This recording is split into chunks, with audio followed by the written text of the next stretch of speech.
Boa noite, meus amados irmãos. Quero saudá-los na graça, na paz do nosso Senhor e Salvador Jesus Cristo. Irmãos, estamos alegres porque até aqui o Senhor nos ajudou. Também podemos ver com alegria um sonho dos irmãos sendo concretizados através desta reforma e peço que vocês estejam orando pela construção, pelo seu Valdeci, o construtor, o menino que está lá com ele, o Alain, e também a mim na condução desse trabalho, na direção de fazer o melhor pela causa e pela obra da igreja. E também gostaria que os irmãos agradecessem pelo fato de nós estarmos passando por esta pandemia. E é triste nós vermos familiares perdendo seus entes queridos, chorando a ausência daqueles que eles amam por uma morte tão trágica como é o Covid. Mas, queridos irmãos, eu também gostaria de louvar e engrandecer o nosso Deus, porque Ele é maravilhoso. E uma das coisas que eu tenho pensado já há um bom tempo, eu gostaria de compartilhar com vocês nesta noite e falar sobre a segunda chance. Todos nós gostamos e achamos que merecemos uma segunda chance, mas muitas vezes nós podemos até recusar de dar essa segunda chance a alguém que nos pede.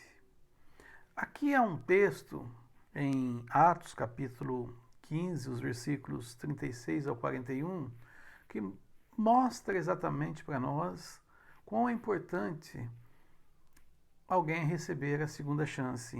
Diz o texto: alguns dias depois, disse Paulo a Barnabé: voltemos agora para visitar os irmãos por todas as cidades nas quais anunciamos a palavra do Senhor, para ver como passam. E Barnabé queria levar também a João, chamado Marcos. Mas Paulo não achava justo levarem aquele que se afastara desde a Panfilha, não os acompanhando no trabalho. Houve entre eles tal desavença, que vieram a separar-se. Então Barnabé, levando consigo a Marcos, navegou para Chipre. Mas Paulo, tendo escolhido a Silas, partiu encomendado pelos irmãos à graça do Senhor, e passou pela Síria e Cilícia, confirmando as igrejas. Irmãos, na primeira viagem missionária do apóstolo Paulo, foi ele, Barnabé e João Marcos. João Marcos, sobrinho de Barnabé, foi nesta viagem. Acontece que no meio do caminho, no meio desta viagem, João Marcos resolveu abandonar o barco. Ele, não sabemos o motivo, deixou de estar junto com Paulo e Barnabé na viagem. Marcos resolveu voltar para Jerusalém. E agora, na preparação da segunda viagem missionária, Barnabé e Paulo acabam se desentendendo por causa de João Marcos, pois Barnabé queria levá-lo e Paulo não. E aqui no texto nós vemos que houve até uma desavença entre ambos. Por este desentendimento, Paulo escolheu Silas e foi para a região da Síria. E Barnabé, com João Marcos, foi para Chipre. Neste desentendimento, o que poderia ser ruim para a evangelização, para a pregação do Evangelho, para a obra de Deus, tornou-se em bênçãos, pois ambos, Paulo e Silas, Barnabé e João Marcos, foram para regiões distintas e pregaram o Evangelho, ou seja, o Evangelho teve um desenvolvimento maior. Muitas vezes nós vemos isso acontecer em nossas vidas e nós não entendemos por que certas coisas ruins acontecem. Mas Deus está no controle. Deus sabe todas as coisas. Eu quero, numa oportunidade, falar sobre a questão do Covid, os acontecimentos que estão aí nas nossas casas, nas nossas vidas, no nosso trabalho, na escola. Fatos que mudaram totalmente, radicalmente a nossa vida. E muitas vezes achamos ruim que isso tenha acontecido porque atrapalha demais as coisas. Mas o que o inimigo coloca para ser ruim nas nossas vidas, Deus faz com que venha se tornar em bênçãos. E houve aqui um fato, uma desavença entre Paulo e Barnabé por causa de João Marcos. Veio o quê? A produzir mais frutos, porque Barnabé com João Marcos foram para uma região, pregaram o evangelho, Paulo e Silas foram para outra região, pregaram o evangelho, e o evangelho teve um alcance maior. O outro fator, e de bênção, foi que pela atitude de Barnabé, essa atitude de Barnabé de dar uma segunda chance, reconduziu João Marcos à causa do Senhor.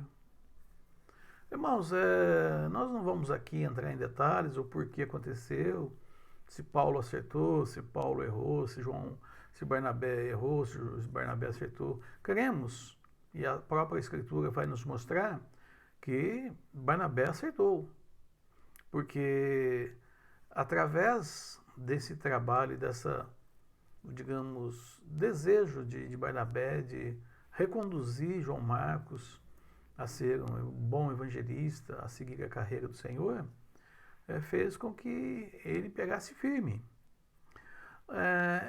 Eu, como pastor, muitas vezes a gente recebe muitas reclamações, e provavelmente os irmãos também recebem assim, reclamações de membros que, ao se desviarem do Evangelho e depois são excluídos ou da igreja, ou são excluídos da convivência com os irmãos. E eles reclamam, falam que são tratados até como leprosos. Alguns exageram e dizem, nós somos como leprosos, ninguém mais quer a gente. Não é isso. A verdade é, primeiramente, nós sabemos que eles que se afastam, e por eles se afastarem, acabam perdendo a comunhão, o contato com os demais irmãos. Mas as suas queixas, muitas são justificadas, outras, porém, não são justificadas, faz com que nós pensemos nessa situação. Porque há também um ditado que diz, de todas as instituições, é a igreja a que mais abandona soldados feridos. De todas as instituições, é a igreja a que mais abandona os seus soldados. É um caso para se pensar. O que quer dizer?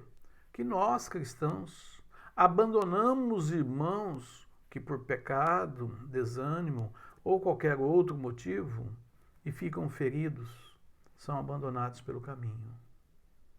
Não devíamos e nem devemos, mas é um fato, é uma realidade. O caso de João Marcos, não me parece que ele tenha praticado o pecado, mas simplesmente uma desistência de continuar a viagem. E isso entristeceu o apóstolo Paulo. Paulo deixou de ter firmeza, confiança, porque o que para muitos sair numa viagem missionária, numa viagem evangelística é apenas um passeio, uma brincadeira, para aqueles que levam a sério, sabem da grande responsabilidade que é. E João Marcos, por sua decisão, resolveu deixá-los e voltar para Jerusalém. Agora, preparando os irmãos que iriam retornar na sua segunda viagem missionária e irem por onde passaram, as igrejas que eles deixaram ali prontas e também igrejas já evangelizando e crescendo, houve o desejo de que eles voltassem e até seguissem mais além. E Paulo recusou que João Marcos fosse. Barnabé, porém, o abraçou. Irmãos, nós vemos que em 2 Timóteo, capítulo 4, versículo 11, Paulo reconheceu o seu erro. Ele reconheceu quando diz: toma contigo Marcos e traze-o, pois me é útil para o ministério. Paulo, que não confiou no jovem Marcos, não lhe dando a segunda chance, teve de reconhecer que Marcos amadureceu e cresceu espiritualmente e aprendeu a ser responsável. Esse é um comentário de Dennis Allen. E foi Marcos quem escreveu o segundo evangelho, segundo Marcos. Posteriormente, Marcos também veio a ser discípulo de Pedro. O que uma segunda chance pode fazer, né, meus irmãos? Se Marcos não tivesse sido chamado por Barnabé, não tivesse ido nesta segunda viagem missionária, provavelmente ele estaria no ostracismo, abandonado. Mas Barnabé deu uma segunda chance. Barnabé o ajudou e o recuperou. O que uma segunda chance faz? Ela cura, reabilita e de uma pessoa inútil faz uma pessoa útil. Um vaso para desonra se torna um vaso de honra, um vaso precioso. Meus queridos irmãos, desta breve meditação da mensagem da reunião de oração, gostaria que nós pensássemos um pouquinho sobre esta minha fala. A segunda chance. Quando nós vemos alguém que passou pela igreja e deixou estar no mundo, é natural nós pensarmos que aquela pessoa nem convertida é, mas é um erro nosso. Nós temos que olhar as Escrituras, orar por aquela pessoa. E por isso vamos estar orando nesta noite pelas pessoas que já passaram pela nossa igreja, por outras igrejas, e estão por aí desviadas. Um dia, conversando com o Luiz ali da oficina mecânica, eu disse que o meu desejo é ter um coral e uma orquestra. E aí ele disse para mim: pastor, passou tanta gente pela Assembleia e que são músicos e estão afastados que dá para formar uma orquestra e um coral. E ainda eu falei para ele, Luiz, pega para mim o nome dessas pessoas para que eu as visite e fale com elas. Porque veja bem, irmãos, são pessoas preparadas para o louvor, preparadas para tocar, preparadas para cantar. Mas circunstâncias da vida, pecado, desânimo e tantas outras coisas tiraram essas pessoas dos caminhos do Senhor. E hoje elas vivem as suas vidinhas frustradas, tristes. E é importante que nós, queridos irmãos, possamos dar uma segunda chance, curar, reabilitar e fazê-las úteis para a obra do Senhor. Deus abençoe os amados irmãos. Amém.